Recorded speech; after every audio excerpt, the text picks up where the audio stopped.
ഈ ആന്റിക് പീസസിനോട് അങ്ങനെ എന്തൊക്കെയാ നോക്കിയത്, എത്ര സാധനങ്ങളാണ്. ഇവിടെ ഒന്നും ഒതുങ്ങിയിട്ടുണ്ടാവില്ലല്ലോ മുകളിലുണ്ട് കുറച്ച്. ഇതിപ്പോ അവസാനം കിട്ടിയൊരു കുറച്ച് ദിവസം മുമ്പ് കിട്ടിയ ഒരു അവാർഡാണ്. ഇതിലുള്ളതെല്ലാം തന്നെ അവാർഡ്സ് ആണ്. ചായ റെഡി, വന്നപ്പോഴേ ചായയൊക്കെ റെഡി ആയത്. Thank you thank you. ഇതൊക്കെ പ്രത്യേകിച്ച് കുട്ടികളുടെ ഇഷ്ടത്തിന് അങ്ങനെയൊന്നും വെച്ചിരിക്കണമെന്നല്ല. രണ്ടു പേർക്കും പെറ്റ്സിനെ വലിയ ഇഷ്ടമാണ്. ഇഷ്ടം പോലെ പെറ്റ്സ് ഇങ്ങനെ വന്നു പോയി ഇരിക്കുകയാണ്. അപ്പം അതിന്റെ ഒരു ഭാഗമായിട്ട് ഈ അക്വേറിയം ഇവിടെ ഇരിക്കുന്നത്. എത്ര നാളായിട്ട് ഇവിടെ ഇരിക്കുന്നുണ്ട്? ഇതിപ്പോ 10-11 years. അതിനു മുമ്പ് വേറെ ആയിരുന്നു.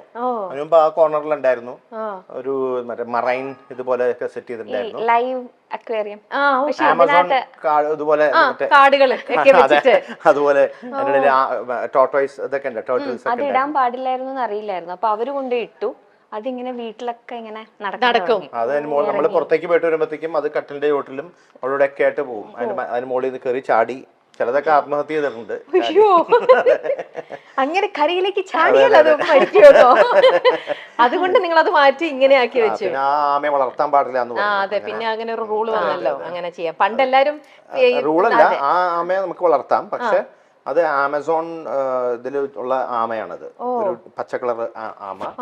അത് ഹസാർഡാന്നൊക്കെ പറഞ്ഞിട്ട് ഓരോ യൂട്യൂബ് വീഡിയോസ് ഒക്കെ വന്നിരുന്നു. അങ്ങനെ ഇവിടെ ഒരാൾ വന്നിട്ട് അതിനെ കൊണ്ടുപോകുന്ന ഒരാളുണ്ട്. അയാൾ വന്ന് കൊണ്ടുപോയി. അത് മറ്റുള്ള ജീവികൾക്ക് ദോഷമാണെന്ന് ഇവിടത്തെ.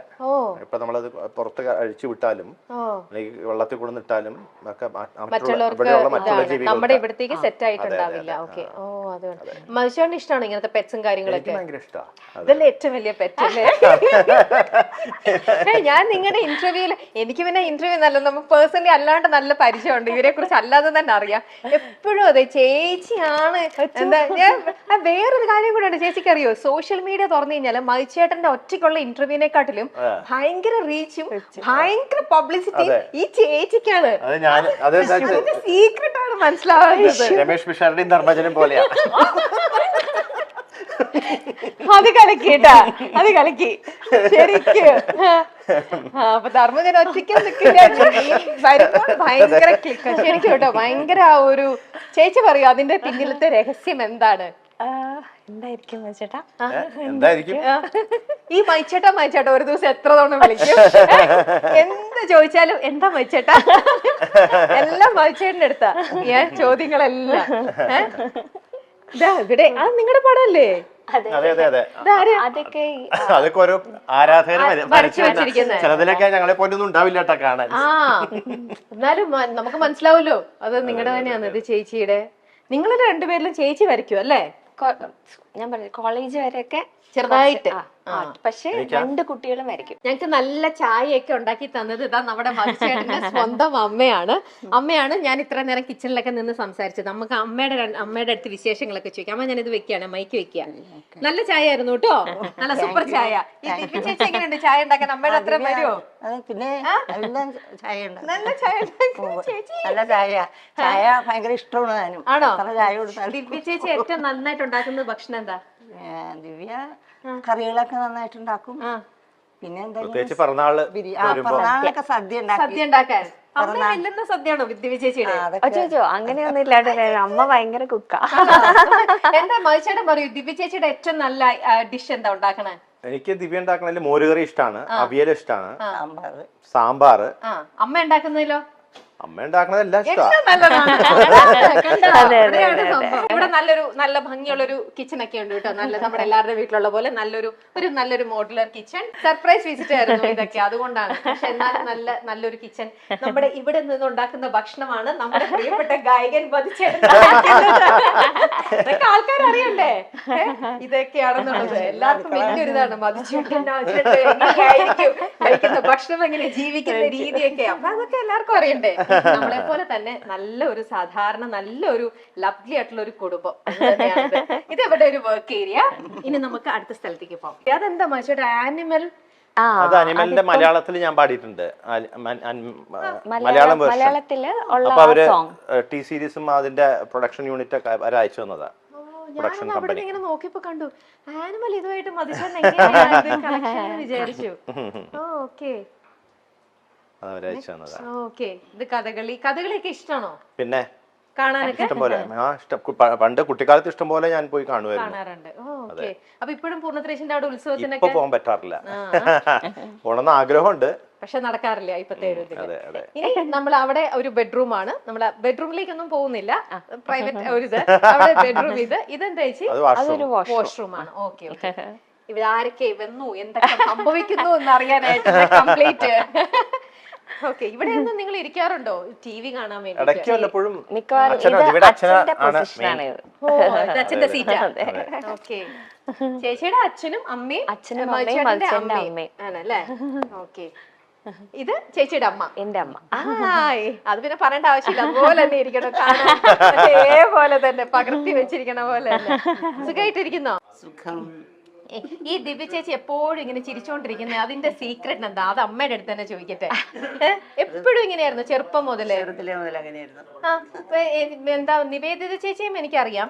ചേച്ചി നിവി ചേച്ചി ചിരിക്കുന്നതിനെക്കാട്ടിലും ഫുൾ ടൈം ഈ ദിവ്യ ചേച്ചി കുറെ നോക്ക്, ഫുൾ ടൈം ഇങ്ങനെ ചിരിയാണ്. അത് എന്താ അമ്മയ്ക്ക് എന്താ തോന്നുന്നത്? അമ്മയുടെ തന്നെ ഒരു ഇതാണോ അതോ അച്ഛന്റെ ആണോ? ആരുടെ രീതിയാക്കി ഇട്ടിരിക്കുന്നത്? ചിരിക്കാറില്ല ഇല്ലേ? നമ്മള് ലേഡീസ് ആണല്ലേ കൂടുതൽ ചിരിച്ചോണ്ടിരിക്കണത്. ചേച്ചിയുടെ ദേഷ്യപ്പെട്ട ഒരു രൂപം അതെന്ന് പറയണത് അങ്ങനെ ഉണ്ടാവാറുണ്ടോ? വളരെ റയറാണ്. ഓ ഓക്കെ. അത് ഞാൻ മധുചേട്ടന്റെ അടുത്ത് ചോദിക്കട്ടെ കാര്യം. അങ്ങനെയൊന്നും ഇല്ല, പറ്റൂല ആണല്ലേ? വളരെ സ്വീറ്റ് ആയിട്ടുള്ള ഒരു അല്ലേ? ഓക്കെ. ചായ ഒക്കെ കുടിച്ചോ? ഓക്കെ. ഞങ്ങളെന്നാ ബാക്കി ഇതിലേക്ക് പോട്ടെ. ശരി കേട്ടോ അമ്മ, ടേക്ക് കെയർ. കാണാം. അപ്പൊ അത് അമ്മയുടെ മുറിയായിരുന്നു. അതിലേക്ക് പോവാമോ? പോവാം. ലൈറ്റ് ഇല്ലാതെ പോയി, കഷ്ടം. അതാ കറണ്ട് പോയിരിക്കാണ് കേട്ടോ. ഞങ്ങൾ ഇൻവേർട്ടറിലാണ് ഇപ്പൊ ഇതെല്ലാം ഇട്ടിരിക്കുന്നത്, അതുകൊണ്ട് എല്ലാ ലൈറ്റ്സും നമുക്ക് ഓണായി കിട്ടില്ല. നമ്മൾ പോകുന്ന വഴിയിൽ നിറയെ ഇതാ ഈ പെയിന്റിങ് ഇതെല്ലാം നിറഞ്ഞ് കൃഷ്ണനും ഉണ്ണിക്കണ്ണനും. ഇത് ശിവകുടുംബം. അതെ, അതും ആശ ചേച്ചിയുടെ. അതും ആശ. Okay okay. എന്റെ അമ്മ ഇത് എവിടേക്കാ സമ്മാനങ്ങൾ വെച്ചിരിക്കുന്നത് വീട്ടില്? ഇടയില്ല മധുചേട്ടന്റെ ഇതൊക്കെ വെക്കാനായിട്ട്. കംപ്ലീറ്റ്. എവിടെയാണ് അച്ഛൻ? ഓക്കെ. അച്ഛൻ കിടക്കാണെങ്കിൽ വിളിക്കണ്ട. നോക്കാം. അച്ഛൻ വായനയിലാണ്. ഒന്ന് വന്നാ ബുദ്ധിമുട്ടാവോ? അച്ഛാ ഒരു ഇന്റർവ്യൂവിന്റെ രമ്യ അറിയില്ലേ? രമ്യ നിഖിലിന്റെ രമ്യ ഓർമ്മയില്ലേ? രമ്യ ചേച്ചിയുടെ അച്ഛനാണ് കേട്ടോ. അച്ഛൻ ഭയങ്കര റീഡിങ് ഹാബിറ്റ് ഉള്ള ഒരാളാണ്. അച്ഛൻ ഒരുപാട് വായിക്കും. അപ്പൊ അച്ഛൻ വായിച്ചുകൊണ്ടിരിക്കുമ്പോ ഞങ്ങൾ ഒന്ന് ബുദ്ധിമുട്ടിക്കാൻ വന്നതാ. ഇത് അച്ഛന്റെ മൈക്കാണ്. മൈക്ക് പറയണത് കേൾക്കാനായിട്ട്. അച്ഛൻ സുഖമായിട്ടിരിക്കണോ? പിന്നെ ചായ കുടിച്ചോ? ചായ കുടിച്ചു. എന്ത് ബുക്കാ ഈ വായിക്കുന്നേ? അയോധ്യ. വായിച്ചു കഴിയാറായി. അതല്ല, ഒരുപാട് സത്യങ്ങളാ നമ്മൾ അറിയാത്ത സത്യങ്ങൾ അതിനകത്ത് മുഴുവനും. എന്തൊക്കെ കാര്യങ്ങളായെന്ന് അറിയില്ലേ? ഈ മക്കൾക്കുണ്ടോ ഇതേപോലെ റീഡിങ് ഹാബിറ്റ്? മക്കൾക്ക് വായിക്കാനുള്ള ശീലമുണ്ട്. ഉണ്ട്. ആ മകനില്ല.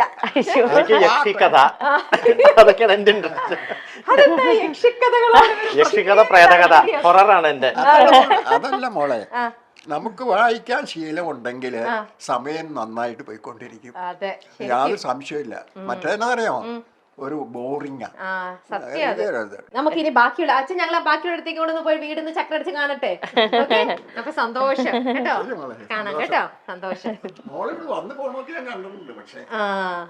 ശരി ശരി. ഓക്കെ. നീ പൂജ റൂം. ഓ മേളിലാ പൂജ റൂം.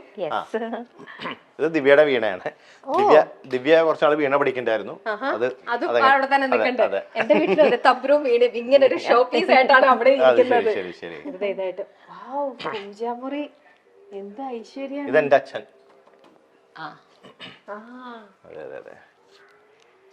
ഇത് മുത്തശ്ശൻ. അത് ദിവ്യയുടെ അപ്പൂപ്പനും അമ്മൂമ്മയും. ഇത് ദിവ്യയുടെ, അത് അച്ഛന്റെ അച്ഛനും അമ്മയും, ദിവ്യയുടെ അമ്മയുടെ അച്ഛനും അമ്മയും. അത് അറിയാലോ. എന്താണോ ആദ്യം പൂജാമുറി കാണട്ടെ. കയറിക്കോളൂ. കേറാമോ? ഓ